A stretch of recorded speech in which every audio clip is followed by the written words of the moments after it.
So every day before lunch, someone in the community gives a short talk that we post on YouTube, and we rotate, and I get to do the honors today.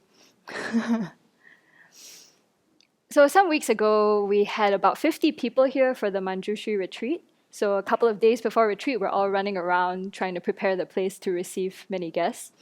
And during the retreat, we had discussion groups.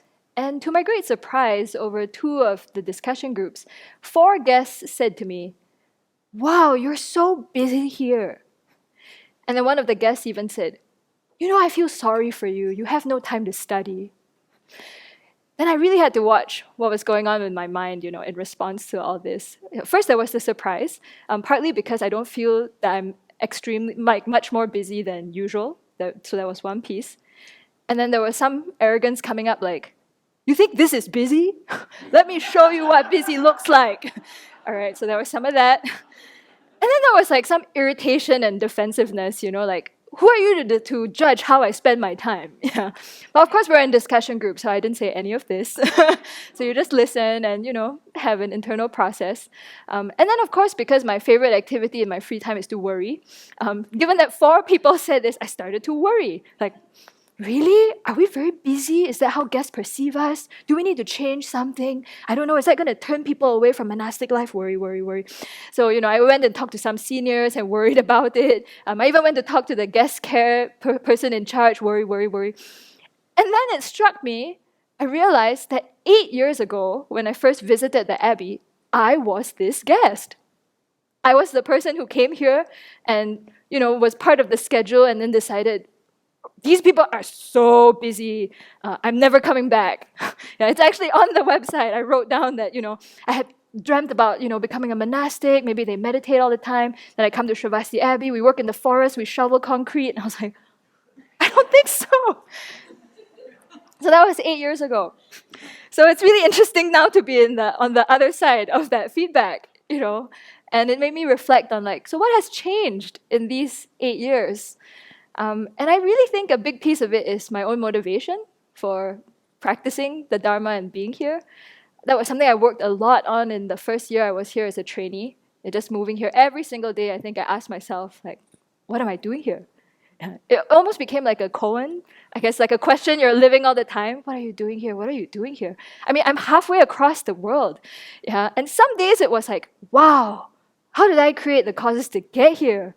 Yeah, every single day you're supported by the kindness of others. There's a community to practice with. Yeah, what am I doing here? And then, of course, you have the days where it's like, what am I doing here? Who are these people? When is the next shuttle? Right? What am I doing here? What am I doing here? What am I doing here? So it was a good question to live with. The outcome of living that question was deciding to become ordained as a novice here. And you'd like to think that maybe after you ordain, you shave your head, you put on robes, and all your questions in life are answered and you live happily ever after. Not quite. Yeah. Shortly after I ordained, as Venerable Jigme pointed out in her talk a couple of days back, everything about monastic life is just counter to the afflictions. Your whole life you have followed your ignorance, attachment, and anger, and they've called the shots. They've told you that you should do what's in your own best interest, forget other people. And that's how you've lived your life, right? And then you join a monastic community and everything is the opposite. And you like to think that it's kind of like leaving a gang, is what I thought about. You've hung out with those friends for a long time. You thought they were your chums. They supported you. You supported them. And you're like, okay, I need to leave now. Do you think they're going to let you go? No. Yeah, typically, I think you get beaten up by every single person in the gang, right? And if you survive, you can leave. And that's kind of sometimes how the first 2 years of training felt, where every single affliction came and gave me a good beating. Yeah, it's sometimes, I think it's also like your mind gets quiet and you start to see what's going on, right? So, I was in shock. Yeah, sometimes in meditation, I felt like, I was like, the wisdom mind is like this small child and the opponent is like this massive Hulk, right? And we're in the ring together and I have to somehow figure out how to throw this big opponent. Yeah, so there was a lot of that. So I think my mantra in those 2 years was, this is just my mind, this is just my mind, this is just my mind. Don't trust the afflictions, right? It's not some objective reality that's out there coming to get me. About 80-90% of this is some kind of story I'm making up that I need to get clear around, whether this is wise or not wise. And that's just hard, right? Because again, it's like those old friends you followed your whole life. And now you're trying to get some space and they're like, heck no, come back. So yeah, so 2 years of this is just my mind. And that was really helpful. Like anytime the afflictions came up, to just pause and say, I'm not sure how real this is right now. I need to check up. It was also very helpful to have a schedule to support my daily practice. There were so many days where you wake up, it's like, I think it's time to go back to bed for another hour. You're like, no, we have a schedule. Get out of bed. You do some water bowls. Get yourself to the hall, and then one step at a time, right? I don't feel like offering service today. Get yourself to the meeting and keep going. And that really helped. So yes, after 2 years of this is just my mind, this is just my mind, this is just my mind, I did make it to the full ordination in Taiwan. And one thing that really stuck out for me at the ordination was something that one of the witnesses, so there's like a witnessing sangha that helps to confirm your ordination. And the day before we received the full ordination, one of the Bhikshuni witnesses was invited to speak. And that was Venerable Master Wu Yin at the time. So, there are like 200 of us in this huge hall. And I remember her saying, Bhikshuni ordination is the first step in offering your life to the three jewels. And then standing there, I was like, the first step? There was a bit of like, do you know what I've been through to get here? Again, where is the end, right? Isn't this supposed to be like, I got the ordination good, happily ever after? It's like, the first step. Right, so there was that mind. And then there's the mind that was like, to offer my life to the three jewels? Like, what does that mean? At best, I was like, I just don't want to be reborn in the lower realms, Offer my life to the three jewels. So that was the big kind of question I came back with and sat with every day. Like, yeah, what does that mean, to offer your life to the three jewels?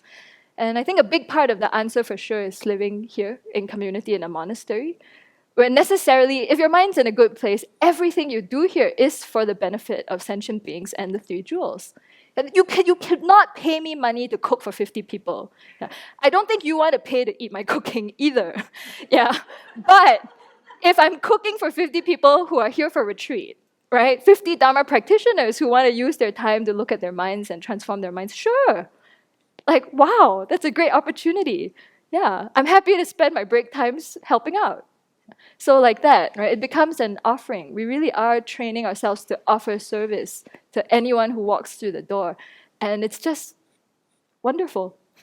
So yeah, so you don't have to feel sorry for me. Those like for me, I'm here by choice, and I'm actually really happy. Yeah.